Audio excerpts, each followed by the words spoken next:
Hey guys, Johnny is in at the hospital with his dad, so I had a few minutes. Thought I'd jump on, see if anyone jumped on live tonight.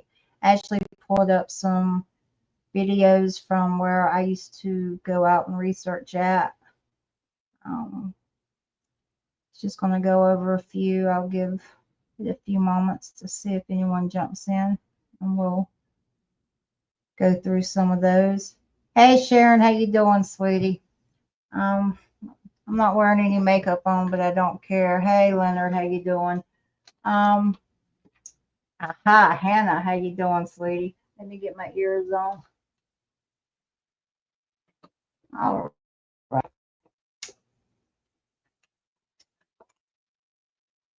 Can you guys hear me okay? Is that a yes?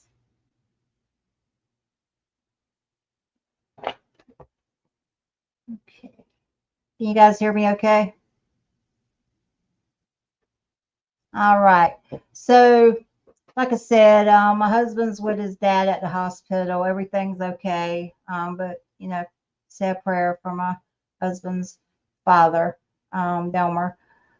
So didn't have a lot to do tonight, and I had a lot of things on my mind, so I thought I was going to jump on tonight, and I was just going to put some stuff out there. Um, the other night when I went to the field, how do I say this? When we're going out in the field with the team where I had all of my experiences at, thank you. And hey everyone in the chat. I had someone tell me they didn't watch my show, and they were part of the reasons I started the show, but they were just really matter of fact about it, and I kind of looked in the back seat and told them I didn't care. The thing is, I do my show the way I kind of want to do my show. I would love to get more experiences, people sharing their experiences on the show, but this is a new show, so I'm not going to get the same experiences that Jeremiah gets on Sasquatch Society or Sasquatch Theory or, all these bigger shows. Uh, Different people like to have different platforms, and that's fine. But what I have enjoyed about my show is people that come on my show. I've been able to focus on the people in the community. Hey, Jeff, and their stories. And I think their stories are really important. Um, and Bigfoot sometimes is very little about the show. I don't consider myself a researcher, but that was not always the case. And I think that sometimes people get the perception of me that, I'm just a fly by the night podcaster and that I'm not serious about the subject. And that's not true because there's a lot of things people don't know about me and a lot of things that they assume about me without knowing me or talking to me or knowing about my life. The truth is, I'm a very good tracker. I'm not an expert, but I used to when I worked canine and my dog would get tired or the scent would get faint, I would step in and I would man track. And I was taught by some really good guys from Fort Bragg. That was when 7th Group was in North Carolina. They taught me some tracking. They taught me a lot of things about when you're tracking a suspect, how the suspect can double track, step back in its own um, steps. And absolutely, they taught me a lot. Um, but they would teach me how suspects would backtrack in their own steps. They also taught me when it comes to scent, the pointed star around an object where the suspect's trying to lose you, and they go out in the star, come back, and they just keep zipping around an object. And that technique was designed to fool dogs. But the one thing about me is I always trusted my dog. If my dog ran 6 laps around a tree, I didn't let people discourage me because I trusted my dog and I trusted her nose. And if she did 6 laps around the tree, then the suspect went 6 laps around the tree. But as I was saying, when she would get tired, I would step in and man track for her. And there's nothing wrong with that. We actually called a gentleman that shot a detective in Scotland County one time, and we found his guns, and we worked it as a team. So there's a lot of things that when I did research that I did bring to the field. I want to know it all. I didn't try to be a know it all. I don't even know why I was out doing it other than I was curious about something I saw, and I didn't like the way I was treated when I come forth about what I saw. And we found some very interesting things, found a lot of tracks. And one thing I found out, some of the best track I ever found off the swamp. We tried to cast it and I destroyed it. And that was terrible. So when I get out and I'm doing my show and I'm telling people stories, I wanted to focus on the researchers and the stories of the people. But I kind of sometimes get a lot of slack behind the scenes because people don't think I take the subject seriously. I do. And I think anyone that knows me knows that I do not think that they should be proven. I don't think they need government help. I think as people, everything we've ever touched, especially big government, we've destroyed. I don't think they need our help. I think education is good when it's coming from researchers, and you have people like Fred that does a public service because they're dangerous in Alaska. But I don't think they need to be recognized by the government. I think when I was researching, I needed an excuse to go out as an adult in the woods and play hide and go seek with something to justify it. And I realized one day I didn't need to justify it to anyone. But anyway, so I had found some clips tonight when I used to research in some places I used to research. And there's something in one of these clips I want to show you. I've been called a hoaxer because of it. I don't care because, a hoaxer's out there trying to make money, and, you know, we're with the government. We're here to help. Yeah, boy, you don't want to hear that. Um, but when I first got this on video, I didn't know I had it. I'd set it on it for a long time. I was actually going to delete it, and I was speaking to someone actually in England, and she wanted to see what the swamps in America look like. So I sent her like 10 videos I was about to delete, and a couple hours later, she sent me back the video. She says, "Well, did you see this thing in it?" I was like, "Well, no." So being all happy that I got something on it. I'll let you guys decide. I don't know. I'm not trying to say it's a Bigfoot or a dog man, but I will say this is the area that we went live the other night in the field. Dogman country, where the Beast of Bladenboro's at. There is a history there of canine/cat-like creatures that killed the livestock and would pull hunt dogs off the chain and just rip them up. Some animals were found with no blood in them, and so on and so on. It's fact. It's in the paper. Happens about every 20 years or so. So we're walking down a fire break, and it's the same one we were at the other night. And we were just running our mouth. This is literally the first time I ever went to the field, didn't know what we were doing. This day was a really peculiar day, and I'm going to set it up for you. Basically, what happened was we decided to go out in the area where we knew as kids growing up in that area had a lot of high strangeness, a lot of high strangeness. So we just decided to start there. My friend that was with me, Richard, actually had a Class A sighting where he was in a John boat on the Lumber River, and he had originally found two pigs that had their. Let me go ahead and back up. I'm trying to throw a lot in here. So Richard saved up and he got a boat. He was very proud of his boat. And we were in our 20s, and you grow up, and we grew up on the same street, but you grow up and you go your own ways. And he used to try to go fishing before he would go to work. At the time, he was a prison guard. So he bought this little John boat, very proud of it. He dropped it in at the bridge, took off down the Lumber River. He was getting in the swamp really good. And he kept hearing something on the bank, and he says, "Just it don't sound right." And he said it sounded bipedal, but he kept thinking, "No, it's a deer or something on the bank." Well, he needed to relieve himself, so he took his John boat over to the bank, jumped up on the bank, and walked a few feet in, and he found two large pigs there. And the pigs both had their heads bashed in, and they were dead. And he remembered thinking, who in the heck would come down here and beat a full-grown pig in it, or two full-grown pigs in the head with a sledgehammer, you know? And but they were laid like head to head, laid out. Well, he thought it was strange, but he had fish to catch before it was time for him to start his shift at work. So he gets back in his John boat. He goes down the river a little bit more. And back then, Richard had a lazy eye. It's been corrected by surgery now, but he could literally see everything off to the side of him. Hey, Pat, but he could literally see everything off to the side of us, like we would see in our peripheral. He had a full view of it.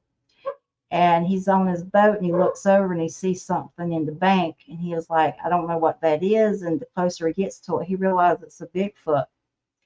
And when it saw Richard had noticed him, he stands up on the bank and he huffs. And Richard said there's a tree standing there, and he pushed off on the tree, turned around, and he said he'd never seen something go up the bank so fast. He says during this process, right, he's panicking. He don't know what's happening. He's slapping the water with his paddle, out of fear, like, he said he really couldn't say nothing, and he's trying to catch his breath. And anyway, the tree comes over, hits the boat. Richard backs up, paddles back to the landing, jumps in, gets in his truck, never went back for 20 years. First time he went back is with me because he trusted me. And so I said, Richard, you go get your boat? And he's like, hell no, somebody got a free boat. But it affected him so much that he would drive 8 miles around the area to go to work because he just couldn't go back through that area. So we decided to go back through that area. And one thing that I love the swamp. I grew up in the swamp. I just love nature. I love the mountains too.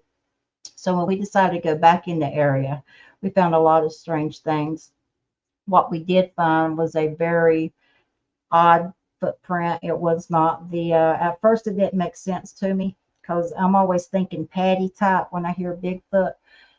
But what I did not realize then until I got into the research that there are more than one type of Bigfoots out there. Commonly seen in the state of North Carolina, the Bigfoots are tall, lanky, and athletic. They're not the patty type. I'm not saying that they're not patty type here, but a lot of the reports that I got when I used to research, and I would actually go out in the field and interview people, tall, lanky, athletic. It's like putting a fur coat on a basketball player. Kept getting that over and over. Now the footprint makes sense, but the footprint was long, slender, and it had one toe that cut off this way, and it would be almost impossible to wear shoes with a smaller toe just cutting off. It was almost like an injury that never healed. And that Richard at the time, he's probably going to kill me, but he weighed like 230 pounds, and he put his foot down beside this track, and this track was 3 inches in the mud in the swamp or going into the water. It come out of the tall swamp grass that was about waist high, hit one foot down. What we surmised is the other foot hit a log and it just sprang into the water because we couldn't find another track when we looked. But I'm like, it was narrow, it was weird. It had that toe that just shot off to the side. And it was really weird because this track was 3 inches deep in the mud, and Richard couldn't even go a half an inch in the mud with his body weight. And so that, that kind of told me something there. Well, I'm going to show you the area right quick before I go on. And this is the area that he had his encounter. This was the first day he ever went back to this area. And I have more of this video where the hair on his hands and his neck was standing up. but this is where actually my research started. When you started hearing the sounds? So where did you find the pigs? Around the bank right there? See, I was over on this end, right over here. You went to that bank? Yeah, I was on this bank. That's why I was fishing at, right over here. See, right over there in that area, actually, right there. Okay. That's why I pulled over to. And it was around that bend? Uh-huh. Well, brother, we're going to try to get around that bend. Let's go. Did you guys want to see that one more time? Because this is the type of area that I grew up in, and he had his encounter right here around the bend, and so that was literally the first time he went back to that area, and he went back with me, and I was grateful because he trusted me. We had some strange stuff happen in this area, but I am one of those people that when I did consider myself a researcher, I was like a Debbie Downer because I would try to debunk everything that we found. We did find a pile of bones one time, and looked like it was different types of bones, but it was all gathered up in one area in the swamp. And do I think poachers put it there? No, I doubt it, but that a high tide mark would have said I'd have to. You started hearing the sounds? So where did you find the pigs? Around the bank right there? See, I was over on this end, right over here. This is normally covered in water, Leonard. Right over here. See, right over there in that area, actually, right there. Since the flood come through here, it varies when they opened the dam. So I forgot where I was at. Anyway, moving on. I try to debunk things. Do I think a poacher could have dumped a bunch of bones there over time? Yes, so that didn't even make the cut. So the area we went in the other night when we went live is an area where we got the most activity we ever had. There's a backstory behind this area, and not only did I grow up in the area, but the area, has sentimental value to me. It's home, and it's the land. I always say land has energy, and this land has a lot of energy to it. There's a lot of history there with the Lumbee Indians, and there's a lot of, the lost colony was believed to move through this area. On top of that, we also have the Beast of Bladen right there, exactly where we were at the other night. You crossed the bridge, that's where it started. But this was on the opposite side of the bridge. So we decided one day we're going to go out and check it out because we both had, we were both pretty curious about what he saw. And I had seen the canine cryptid. And I said, well, we'll go. We both carry sidearms. If you know us, we're Hicks. We're going to carry sidearms everywhere we go. If you see me carrying a purse, it's because I have a sidearm in it, okay? I didn't want to wear it on my waist that day. That's the only reason I carry a purse. But anyway, the thing that we decided to do was cut down a fire break. And fire break, the further it got in the swamp, the more narrow it went into. We had the swamp on one side of us, and we had really thick woods on the other side of it. So we're walking through there, and we're running our mouths, and I was telling them some other things that I had found in different areas, and that I was wondering, if they were cryptid related, because I didn't know. I was still wondering, and we took a videotape. And before I show you the videotape, we said on this video, I don't know, maybe a year. I don't know. I don't have the answers to that. Like I said, I sent it to one of my friends in England that wanted to see what an American swamp looked like. Well, she sends it back a few hours later. She goes, "You're not going to believe this." And she told me where to stop the video, and I looked, and I'm like, I don't see anything, but okay. Well, we sent it to one of our friends in Texas, and they slowed it down, and there's something on there. And it's really weird because what happened that day is when we went into the swamp, we had complete silence. I mean, total silence in the swamp. The only thing that we heard is a single crow. And the one thing that I have learned about being out, boots on the ground, if you have silence, or even if you don't have silence, if you've got a crow that's raising Cain, walk toward the crow. You're going to find something. Might be something you don't want to find, but that's part of going out in the woods and trying to find things and discover things, right? Right. We heard a single crow, and we are in brush, like dense brush, and we found one cleared spot, and it was just silence. And right before that, as we were talking, we got this odor.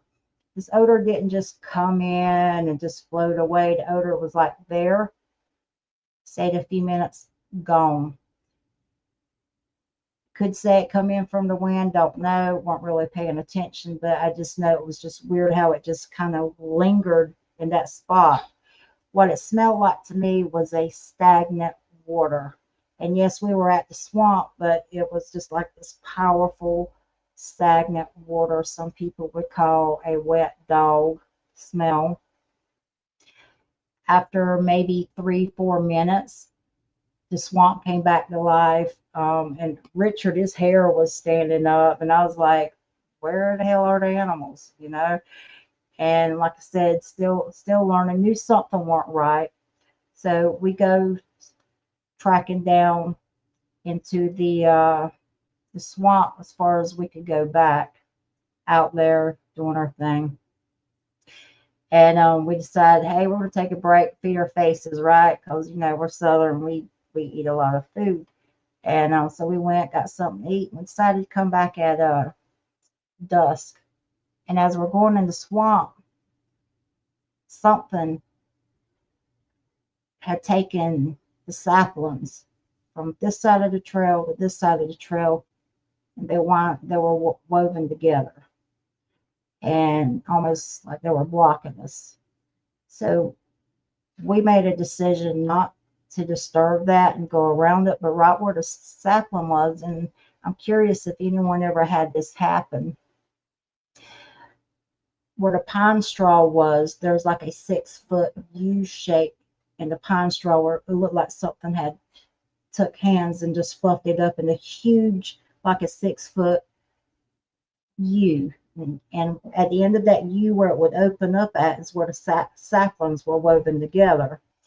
And weren't there before we came. We're just like, that's weird. So as we're going back into the fire break that goes back into the swamp, we kept encountering more of these saplings taken from the left and the right of the trail that was woven together, and literally like it was blocking us. So we decided to respect it. We walked around it versus breaking through it. And as we're walking, I have my camera out, and I'm just running my mouth because, I mean, he was in the swamp with me. He was captive audience. So I was just blah, blah, blah, blah, blah, blah, blah. And I had my phone out. We're walking with my phone. Got some really weird stuff on this video. And as I'm holding the phone, with my background, I'm telling them there's a game trail. And I happened to look to the side, and I said, well, you see that game trail? That could be a bobcat. That could be a fox. And I just turned my phone, and I turned back and just kept blah, blah, blah running my mouth. Well, I ended up stopping the video. Well, where I turned the phone at and the game trail, I almost said, hey, let's cut through that brush, the kudzu or what, the vines, and let's follow the game trail. Had I did that, I would have been face to face with this thing. But I literally did not see it. Why I didn't see it? Because it was still. We looked for movement in the woods. So sit on it a year. Send it to England. She sees something. So we send it to our friends in Texas. They slow it down and they edit it.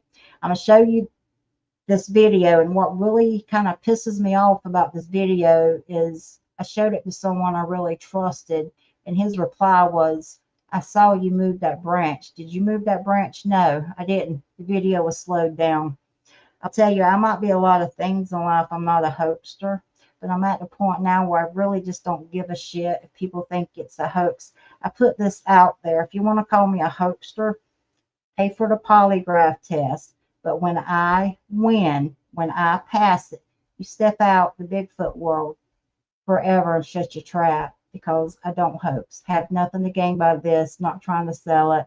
I don't make money. I don't even make money off my YouTube channel because I hadn't hit $100 yet, so they haven't paid me out. Who cares? I'm not doing it to put food on the table. So I've got a lot of feedback off of this that were positive, and I've got some feedback where, you know, you get people in the community and they just love to put you in your place and they just love to take cheap shots. Well, for a while I decided, you know what, let me just take it down. But I'm at the point now, I'm not a researcher. I don't think that's just my opinion. You may be different. You may want the whole world saved for to be your habitat. And if you do, I respect that. And I'm going to respect you for it. But I don't. So I'm going to show you the long version of this video. It has been slowed down. It has been altered. But the original is still on my phone. So if somebody wants to yap that trap about that too, that's fine. It's on my phone. I don't care. The offers out there, pay for the polygraph. Then you can get out the Bigfoot world. So I'm going to show this to you guys, okay? Then I'll show you another video where it's been zoomed in. And if you guys have an opinion, I'm welcome to it. Could be anything. Could be a bear. To me, I see like canine ears on it, but we'll see.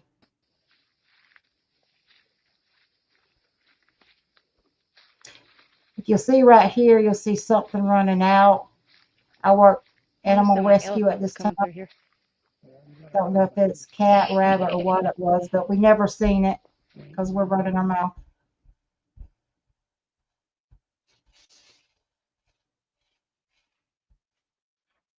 This is where I got accused of moving the branches. See it right there? It moves its head.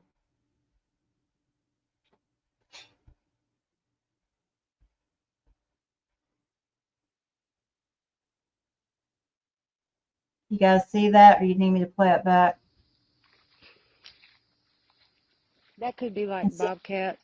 I go on running my mouth because that's what I do. Well, those bushes were weaved together. Let's take this out. Then I'm going to show you a close-up of it. It cuts right into those vines. See right there? See, starts there. Woo, woo, woo. Could it be a bear? Right, I don't know. To me, it's got ears and reflection off the cheeks. Let's go back. And I'm doing this for a reason because honestly, I'm just sick of people's mouth.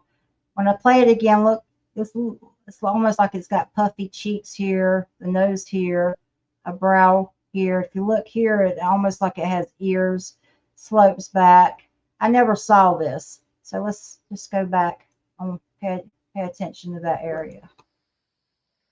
It cuts right into those vines.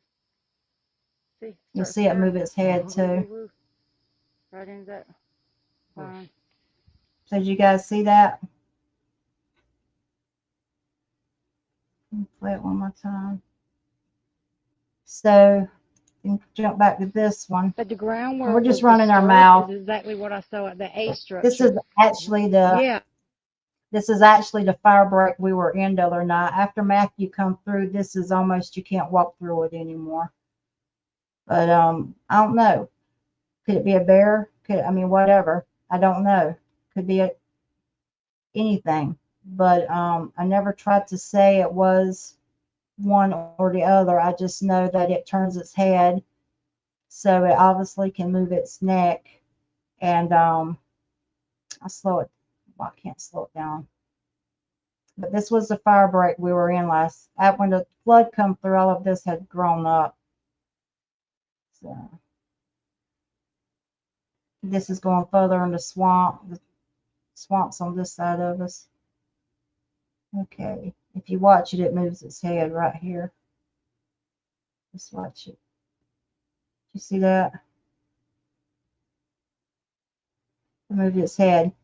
So I didn't know I had that on video. And I thought it was pretty cool when I did find out. You get like, yeah. And but when I started showing it and everything, someone always has something to say. But I think what I have to say to those people that, want to say people are hoaxers, I have nothing to gain by that. And frankly, you know, you don't put food on my table and you don't pay my bills, and I'm not trying to make money off of that. Whatever that was, it had been watching us. It was the same day that we had the odor. We went back. The saplings had been twisted together. We had complete silence. And when you put all of that together, plus you had a Class A sighting less than 5 miles from here, we found tracks. You know, not everything is Patty like. And so often, you know, we have people that are trying to go out there, learn and explore and just satisfy curiosity, whether it's out of research or not. They find some really great stuff, and most of what we get from the community is I call it the Bigfoot bullshit, and it's really destroys the community. And I don't care if someone comes after me, I really don't, because, you know, like I said, I don't do this for a living. But when someone presents something, you always have someone else that just breaks it down and just tries to destroy a person's character.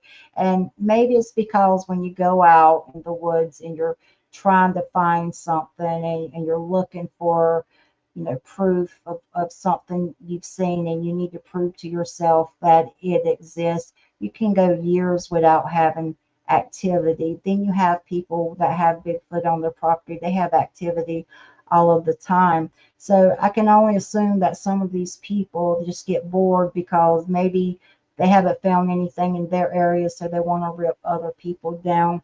And there's a clear difference between someone being a hoaxer and someone capturing something and trying to find the answers. So I decided myself to put that out there. And if you guys have opinions on it, you're welcome to present them. I've never said this was a Bigfoot. I do believe it's canine type.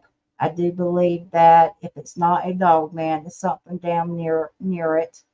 And I find it really fascinating that it watched us. And what I find more fascinating is the fact that I almost said, hey, let's cut down that game trail and see where it goes. So you guys have any question about the incidents? And I'm not up here preaching. I don't. You guys know I support podcasters. You know I support, you know, anyone in the community. But the thing is, you know, when I was listening, actually it was Woodwalkers the other night, and Mark Green was getting some really hateful comments on his video. You know, he just put it out there, and I have a lot of respect for him for that. But what I don't have respect for are the people that just continuously, if they have nothing else that they can get you on or nothing else they can say about it, they call you a hoaxer. There's a big difference between presenting something and looking for answers and someone being a hoaxer. And some of these people need to learn the difference. And so once again, I apologize if it sounds like I'm preaching, but you know, it was on my mind today. You know, actually it was on my mind since I watched the video with Mark, because there's something really in there. There's something in that video with Mark, and he should be able to present it and have a discussion about it without some asshole saying something. Okay, you guys have any questions about what was in the video or that date or what happened or the history of that? This is Vicki. There are two differences. Okay, so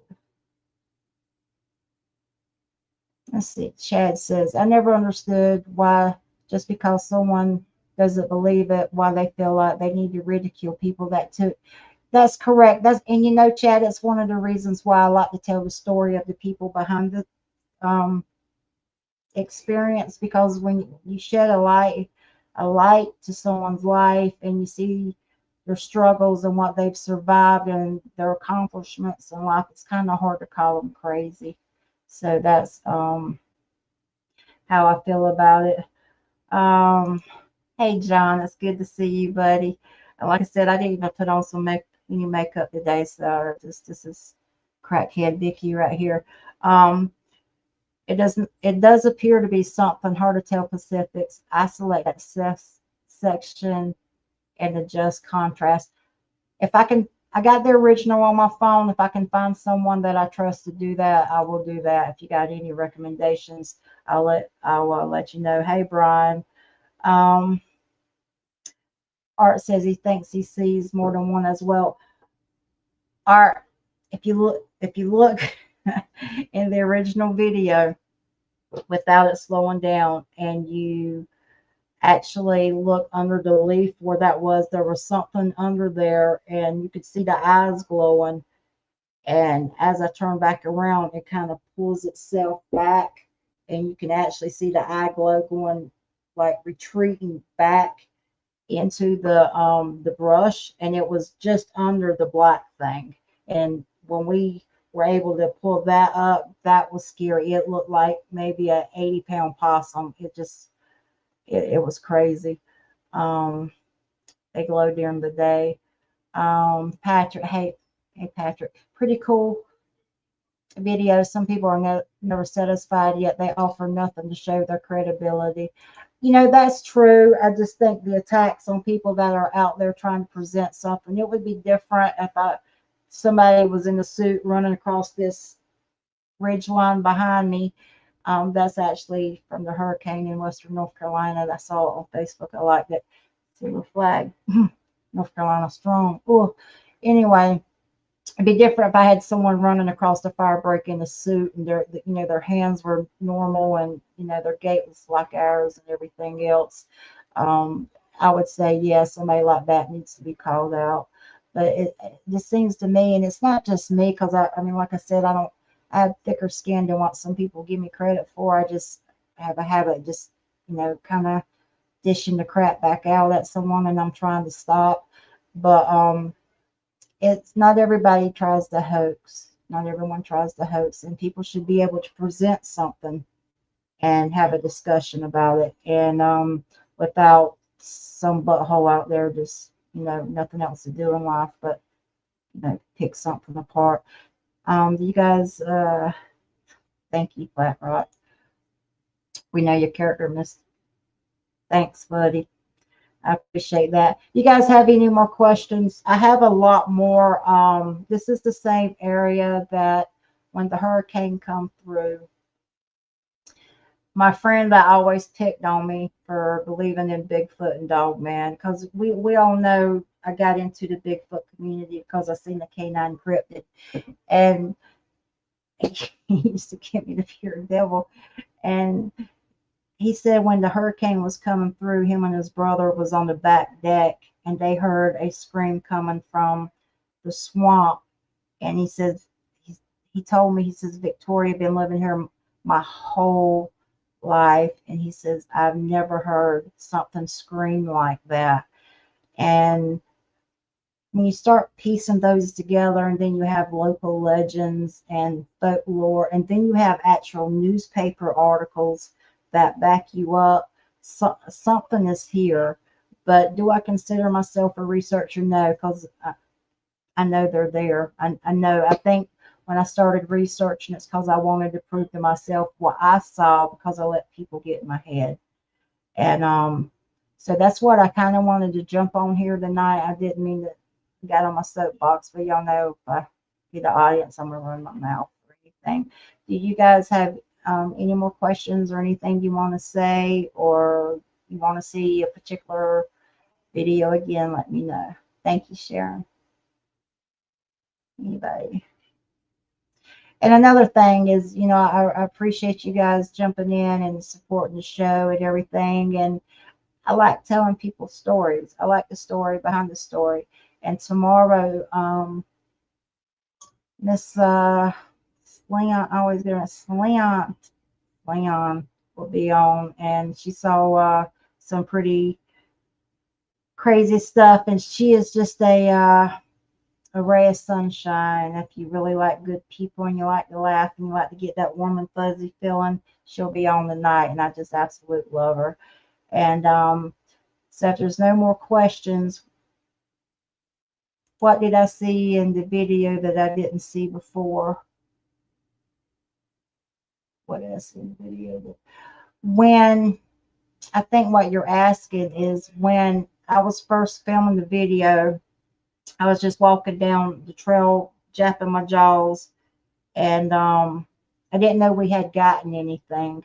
And when I was walking, I happened to see a game trail, and I just turned the phone and said, "See, there's a little game trail." You can hear me in the video saying it could be rabbits, it could be fox, and I just went like this and back like that. So when I was looking at the original video, it was so fast I didn't see it. But my friend in England, she dissected it, and she says she just felt something. She's intuitive like that, and she said she felt something in the area. She was right, and I thought she was pretty awesome. But that's what it was. I didn't see that. I didn't even know I had. I was actually about to delete that, and you know, I used to go out a lot with my friend Tina. Tina, she doesn't get to go out more, but we've been on properties where people have believed they had activities, but we found big cat tracks, and we spent half the day tracking the mountain lion. And now, was that what was going on the property? We don't know, but we were able to present this to the homeowner and say, this is what we found. And, we didn't see the typical signs. And, but so it's not like I sit behind the chair and I haven't been out there in the woods. I do still try to go out there in the woods, but I really don't have a lot of people to go out with anymore. So that was really interesting, tracking the big cat, because we do have those around here. Let me see if there's anything else. We love you, Miss V. Oh, thank you so much, PJ. Thank you, Chad. But that's let's see, Brian. It says, always good to see someone who is willing to stand up and speak their minds and just not following their. Brian, you know as well as I do, I get sand kicked in my face all the time. If they can't attack me, they attack my marriage by making shitty comments. But that's okay. Let's see. It says, even those that say they need a body to believe, I personally believe even a body wouldn't help those folks believe the real. They just want to keep a closed mind and argue. Amen, brother. We need to put that on a plaque or a t-shirt and just hand it out. I'm sorry, I don't think they need protection. I think some things are better left alone. I do let people on my platform that I don't always agree with, but a part of that is communicating and trying to understand things from their point of view and why they feel the way they feel. I don't think they need dental. I don't think they need eyeglasses. I don't think they need nothing from us except to be left alone. And even I don't do that. I go in the woods and look for them. I'm an adrenaline junkie. I'm there for the adrenaline. And it's like I was talking to Fred about a few months ago before he come on my show. And I remember telling him, you're lucky till you're not, because the Bigfoot in Alaska are totally different than the Bigfoot here. But again, is that history that has been handed down to whatever you want to call them, the tribal, the hairy man, I think they call them. Is there a reason they hate humans so bad? Is there a reason they terrorize people? Why do they smack on people's houses? You have people like Flat Rock. They smack. Why do they smack on houses? I think they're tricksters. I have another story about that probably take too long to tell, but it basically, I think they used a dog collar with a bell on it to try to get us to go under the bridge one night, which was in the same area. Go coon hunting or something. Joe, I'm gonna have to talk to Pat about letting you out of your corner, buddy. But I do think they're tricksters. But there was something that night trying to lure us under the bridge, and it was ringing the bells on the dog collar, and the dog was like dead right there on the side of the road, and actually it had its head beat in. And I know the dog had a collar on it because I went there a few days prior and I checked it for a microchip, in case somebody lost their dog, to tell them, hey, your dog's, I'll bag it up and bring it to you so you can bury it. But I could tell it had a collar on it. But if you guys watched the video the other night, it gets so dark out there you can't see your hand, and whatever was there, it was just trying to get us to go under that bridge. And I remember that night, I remember kept hearing it, and this was like right when the flood waters were going down, and this was right before I found the snake skin where a video tape that we actually went back, and that's a long story. I think they left the snake skin out there to let me know they survived the storm, and I'll get into that one day in another video where I ain't got no guests lined up. We'll just jump on here and BS, okay? But that was really a freaked out night because we're standing on the side of the road. We couldn't really go in there a lot, and we kept hearing a jing, jing, jing, and it was like so dark out there. And I remember looking at Richard. I said, "Man, you're messing with me. Don't mess with me." And he was like, "What?" Then he hears the jing, jing, jing. And when he did, I just grabbed him and I just started patting him down in the dark. I'm like, what are you doing? You brought something. I'm just patting him down. He was like, "For God's sakes." I mean, I'm not a suspect, right? And I couldn't find anything on him to make the noise, and I realized the noise was coming under the bridge because after I ticked him off because I patted him down, he hears the ching, ching, ching. So he checks my pockets, and I'm like, I knew I wouldn't do that. That's a good way to get shot, So it was coming under the bridge, and I said, "Richard, that dog was small enough to have a bell on its collar, and that literally is coming from under the bridge. Nobody's going to go under the bridge because they're going to get bit by a water moccasin or a cottonhead. And there's big rattlesnakes out there." And that was scary. And I was like, that was one night I felt really uneasy. But that all happened in the same area at different times. Then when the hurricane come through, the last what I believe was activity was when the snake skin was left. And I'll tell you that really quick. When the water had subsided and my friend Andy had told me about the screams he heard coming from the swamps. And if Andy says, "Hey, I never heard those screams before," look, Andy is one of those people that jump in the pond and come out with a snake. I mean, like a water moccasin, just holding it, just kissy kissy. No thanks. He knows the swamp far better than I ever would. Andy, when he said he heard those screams coming from the swamp, I said, "Wow." And it occurred to me, what do they do when these hurricanes come? How do they survive? Do they have a sixth sense? Where do you find high ground in a swamp?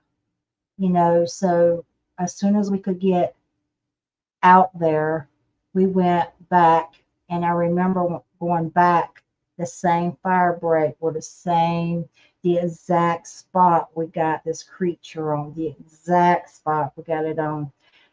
When we went down and hit the swamp, Richard went to the right, I broke off to the left, and I said, "I don't have my snake boots on." The snakes come out after, flood. And it was then I realized that when we were out there, they would parallel us through the kudzu vines. You could see tunnels because, when the water comes, all the vegetation had died out. You could literally see the tunnels. And how many times have you been in the forest and the swamp and wherever you go out and something's paralleling you, but you can't see it? Check the vines. They're in the vines, but you could see these tunnels. And it just clicked on me. They were paralleling us through the vines.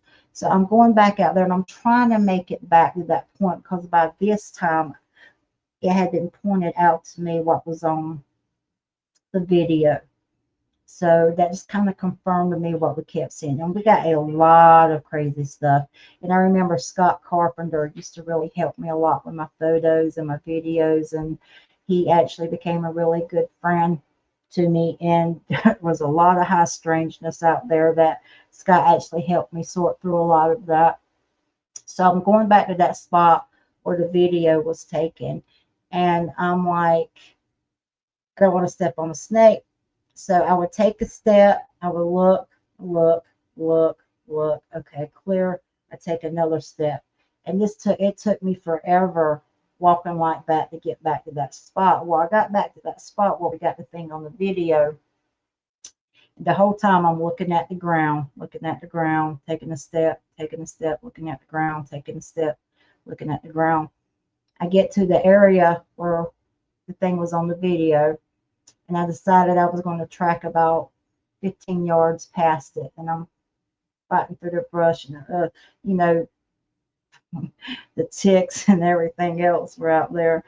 And I go about 15 yards, I turn around, I come back, I'm looking at the ground, taking a step, looking at the ground, taking a step, right the exact same spot where I took that video tape. I looked down and there was a snake skin laying in the path. That snake skin was not in that path. It was exactly where I stepped at, exactly where I would look, step, look, step. It was not there. It was there on my return.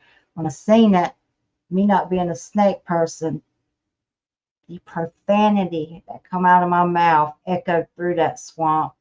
And Richard was like, what? I was like, snake skin.